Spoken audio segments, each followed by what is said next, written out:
Hello friends, আজকে একটা নতুন একটা ব্লগ নিয়ে আবার চলে আসলাম। ব্লগটা হচ্ছে বিয়েবাড়ি। বিয়েবাড়ি বলতে একটা হোটেলে বিয়েটা হচ্ছে, তো আমরা সেইখানে চলে আসলাম। তো ভিডিওটি ভালো লাগলে লাইক কমেন্টস আর শেয়ার করে অবশ্যই পাশে থাকবে।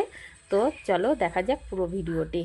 তো আমি এখন হোটেলের ভেতরে ঢুকছি, ঢুকতে ঢুকতে দেখলাম এখানে একটা মন্দির। তো মন্দিরে আমরা হাত জোড় করে নমস্কার করে আমরা চলে যাচ্ছি নিচের দিকে।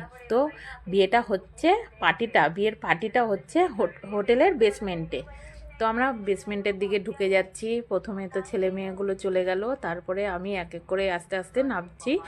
তো দেখতেই পাচ্ছ এখানে ঢুকে দেখি একটা আলাদাই একটা শোর সারাবা, এত গ্যাঞ্জাম, এত পরিমাণে গরম।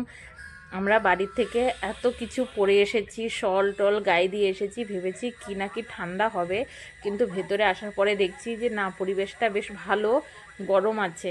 তো আমরা এখানে চলে আসলাম। আসার পরে এখানে যাকে দেখতে এসেছি বন্ধুরা, তাকেই কিন্তু আমরা দেখতে পাই নাই। কেন পাইনি?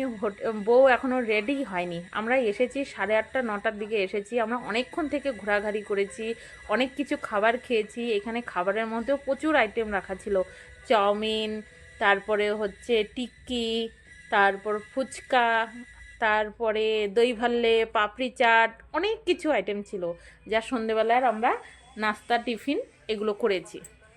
করার পরে আমরা আবার চলে আসলাম রাতের ডিনারে, কারণ আমাদের অনেকটা পথ আবার যেতেও তো হবে। তার জন্য আমরা ডিনারের দিকে চলে আসলাম। তো ডিনারেও প্রচুর আইটেম আছে। তো আমার ছেলে বসে বসে চিন্তা করছে কি খাবে কি খাবে না। তো আমরা ডিনারের দিকে চলে আসলাম।